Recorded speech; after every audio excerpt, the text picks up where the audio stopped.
मैंने आह्वान किया था 22 जनवरी तक हम सभी देश के तीर्थ स्थानों की, मंदिरों की साफ सफाई करें, स्वच्छता का अभियान चलाएं। आज मुझे कालाराम मंदिर में दर्शन करने का, मंदिर परिसर में सफाई करने का सौभाग्य मिला है। मैं देशवासियों से फिर अपना आग्रह दोहराऊंगा कि राम मंदिर में प्राण प्रतिष्ठा के पावन अवसर के निमित्त देश के सभी मंदिरों में, सभी तीर्थ क्षेत्रों में स्वच्छता अभियान चलाएं, अपना श्रमदान करें।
ಗಣೇಶನೇ ಇವತ್ತು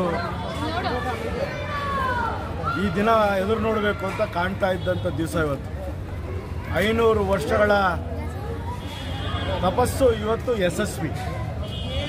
ಆ ಹಿಂದಿನ 500 ವರ್ಷದ ಕನಸುಗಾರರೇನಿದ್ದರು ಅವ್ರು ಇವತ್ತು ನಮ್ಮ ಮಧ್ಯದಲ್ಲಿ ಇಲ್ಲಿದ್ದರೂ ಪರವಾಗಿಲ್ಲ, ಅವ್ರನ್ನೆಲ್ಲರನ್ನೂ ಒಂದು ಸಾರಿ ನಾವು ಸ್ಮರಣೆ ಮಾಡ್ತಾ ಅವರ ಆಸೆ ಇವತ್ತು ಈಡೇರಿದೆ. ಮುಂದಿನ ಪೀಳಿಗೆಗೆ ಇದೊಂದು ದಾಪುಗಾಲಾಗಿದೆ.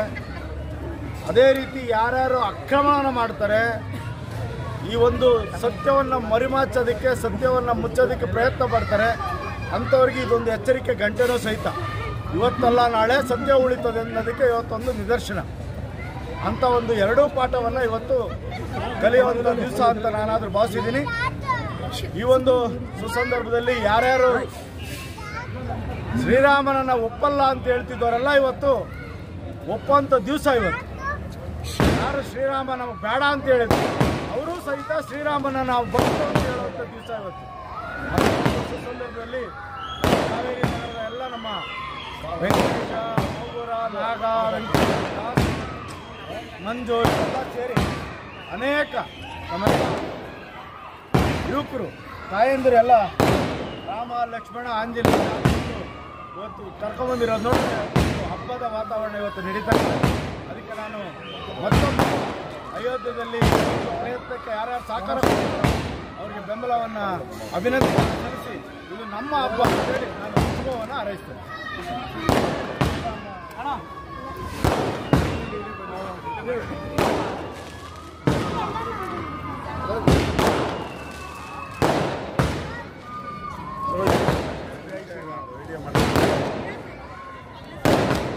ಅಣ್ಣ, ಇವತ್ತು ಅಯೋಧ್ಯೆಯಲ್ಲಿ ಪ್ರಾಣ ಪ್ರದರ್ಶನ ಆಗಿದೆ ಹಾಗೂ ಪ್ರಧಾನಿಗಳು ಹಬ್ಬದಲ್ಲಿ ಆಚರಿಸಬೇಕು, ದೀಪಾವಳಿ ಆಚರಿಸಿ ಅಂತ ಹೇಳಿದ್ದಾರೆ. ಇದ್ರ ಬಗ್ಗೆ ತಮ್ಮ ಅಭಿಪ್ರಾಯಗಳು? ಜೈ ಶ್ರೀರಾಮ್. ಇವತ್ತು ಮರ್ಯಾದ ನಮ್ಮೆಲ್ಲ ಆದರ್ಶ ದೇವ ಶ್ರೀರಾಮನ ಒಂದು ಪುನರ್ ಪ್ರತಿಷ್ಠಾಪನೆ ಹಾಗೂ ದೇವಸ್ಥಾನದ ಪುನರ್ ನಿರ್ಮಾಣ ಕಾರ್ಯಕ್ರಮ ಇವತ್ತು ನಮ್ಮ ನೆಚ್ಚಿನ ಪ್ರಧಾನಿಗಳಾದಂಥ ನರೇಂದ್ರ ಮೋದಿ ಅವರ ಅಮೃತ ಹಸ್ತದಿಂದ ಇವತ್ತು ಉದ್ಘಾಟನೆಗೊಂಡಿದೆ. ಏನು ನಮ್ಮದು 500 ವರ್ಷಗಳ ಹೋರಾಟ ಹಾಗೂ 170 ವರ್ಷದ ಕಾನೂನು ಹೋರಾಟವನ್ನು ನಾವು ಜಯಗಳಿಸಿ ನಮ್ಮೆಲ್ಲರ ಸೌಭಾಗ್ಯ ನಮ್ಮ ಜೀವಿತ ಅವಧಿಯಲ್ಲೇ ರಾಮ ದೇವಸ್ಥಾನ ಕೆಡವಿ ಮತ್ತೆ ಅದನ್ನು ಪುನರ್ ನಿರ್ಮಾಣ ಮಾಡೋದು ನಮಗೆಲ್ಲ ಸೌಭಾಗ್ಯ ಅಂತ ನಾವು ಭಾವಿಸ್ತೀವಿ. ಪ್ರಭು ಶ್ರೀರಾಮಚಂದ್ರ ನಮಗೂ ನಿಮಗೂ ಎಲ್ಲರಿಗೂ ತಿಳಿದಿರುವಂತೆ ಆದರ್ಶ ಪುರುಷ. ಆ ಆದರ್ಶಕ್ಕೆ ಶ್ರೀರಾಮ ಎಂದರೆ ಎರಡು ಮಾತಿಲ್ಲ. ಇವತ್ತು ಇಡೀ ಪ್ರಪಂಚದಿಂದ ಇಡೀ ನಮ್ಮ ಈ ರಾಮ ದೇವಸ್ಥಾನದ ಪುನರ್ ನಿರ್ಮಾಣ ಕಾರ್ಯಕ್ರಮ ನೋಡಿ ಜನ ಆನಂದಿಸ್ತಾ ಇದ್ದಾರೆ. ನಾವು ಕೂಡ ಶ್ರೀರಾಮ ಭಕ್ತರಾಗಿ ಇವತ್ತು ಪದ್ಮನಾಭನಗರ ವಿಧಾನಸಭೆಯಲ್ಲಿ ಕರೇಸಂದ್ರ ವಾರ್ಡ್ನಲ್ಲಿ ಎಲ್ಲ ಹಿರಿಯ ಪ್ರಮುಖರು ಮತ್ತು ಎಲ್ಲ ನಾಗರಿಕರು, ಹಿತೈಷಿಗಳು, ನಮ್ಮೆಲ್ಲ ಗಂಗಮ್ಮ ಸಮಿತಿಯ ಟ್ರಸ್ಟವರು ಇವತ್ತು ಭಾಳ ವಿಜೃಂಭಣೆಯಿಂದ ದೀಪ ಹಚ್ಚುವ ಮೂಲಕ, ದೀಪೋತ್ಸವ ಮಾಡುವ ಮೂಲಕ ಶ್ರೀರಾಮನ ಇವತ್ತು ಒಂದು ಏನು ದೇವಸ್ಥಾನ ಉದ್ಘಾಟನೆ ಮಾಡಿದ ಅದರ ಸಂಕೇತವಾಗಿ ಇವತ್ತು ಇದು ಪೂಜೆಯನ್ನು ನೆರವೇರಿಸಿದೆ. ಭಾಳ ವಿಜೃಂಭಣೆಯಿಂದ ಎಲ್ಲರೂ ಖುಷಿಯಿಂದ ಎಲ್ಲರೂ ಇದರಲ್ಲಿ ಪಾಲ್ಗೊಂಡು ಈ ಕಾರ್ಯಕ್ರಮದಲ್ಲಿ ಭಾಗವಹಿಸಿದ್ದಾರೆ. ಇದು ಇಡೀ ವಿಶ್ವಾದ್ಯಂತ ಇದು ನಮ್ಮ ಹಿಂದೂಗಳಿಗೆ ಒಂದು ಪವಿತ್ರವಾದ ದಿನ ಅಂತ ಹೇಳಿ ಈ ಸಂದರ್ಭದಲ್ಲಿ ನಾನು ಹೇಳಕ್ಕೆ ಬಯಸ್ತೇನೆ. ಥ್ಯಾಂಕ್ಸ್.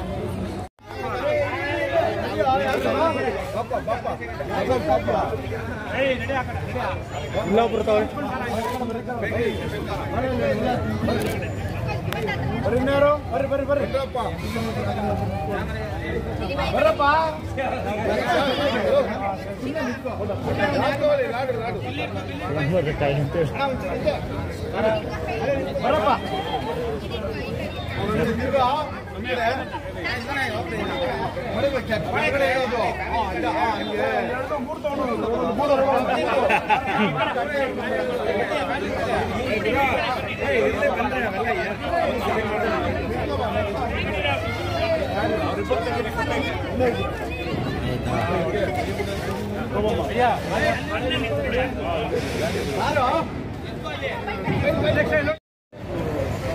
ಇಲ್ಲಿ ನೋಡ್ಕೊಂಡ್ ಮಾತಾಡಿ.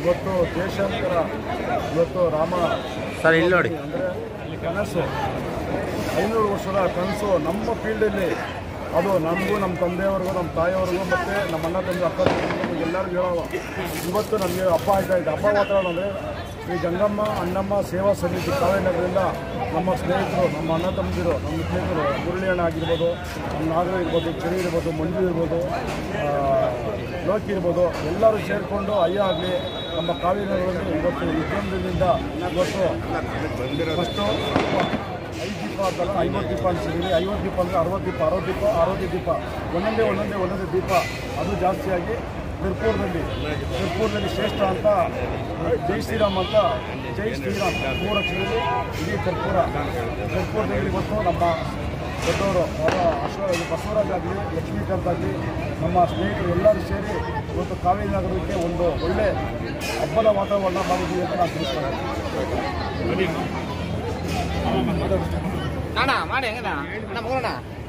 ಬಿಡ್ರಿ ಜೈ ಶ್ರೀರಾಮ್. ಇವತ್ತೊಂದು ದಿವಸ ಮರ್ಯಾದಾ ಪುರುಷೋತ್ತಮ ಶ್ರೀರಾಮಚಂದ್ರ ಸ್ವಾಮಿಯ ಪ್ರಾಣ ಪ್ರತಿಷ್ಠಾಪನೆ ಅಯೋಧ್ಯ ನಗರದಲ್ಲಿ ನಡೆದಿದೆ. ನಮ್ಮ ನಗರಿನೂ ಅಯೋಧ್ಯೆ ಅಂತ ತಿಳ್ಕೊಂಡು ನಾವು ಬಹಳ ವಿಜೃಂಭಣೆಯಿಂದ ನಮ್ಮ ಶ್ರೀರಾಮ ಸ್ವಾಮಿಯ ಪಾದಾರವಿಂದಕ್ಕೆ ವಂದಿಸುತ್ತಾ ದೀಪಗಳನ್ನು ಅಂಟಿಸಿದ್ದೇವೆ. ಇದಕ್ಕೆ ಎಲ್ಲ ನಮ್ಮ ಕಾವೇರಿ ನಗರದ ಜನತೆ ಮತ್ತು ಗಂಗಮ್ಮ ಅಣ್ಣಮ್ಮ ದೇವಿ ಸೇವಾ ಸಮಿತಿಯಿಂದ ಆ ಶ್ರೀರಾಮ ದೇವನ ಪಾದ ಸೇವೆಯನ್ನು ಮಾಡುತ್ತಿದ್ದೇವೆ. ಒಂದು ವಾರದಿಂದ ನಾವು ಕಷ್ಟ ಬಿದ್ದು ಆ ಶ್ರೀರಾಮ ದೇವನ ಪಾದ ಸೇವೆ ಮಾಡಬೇಕು ಅಂತಲೇ ಅಯೋಧ್ಯೆಯಲ್ಲಿ ಪ್ರಾಣ ಪ್ರತಿಷ್ಠಾಪನೆ ಆಗೋ ದಿವಸನೇ ಕಾಯ್ತಾ ಇದ್ದೆವು ನಾವು. ಈ ದಿನ ನಮ್ಮ ಆ ಆಸೆ ಈಡೇರಿದೆ.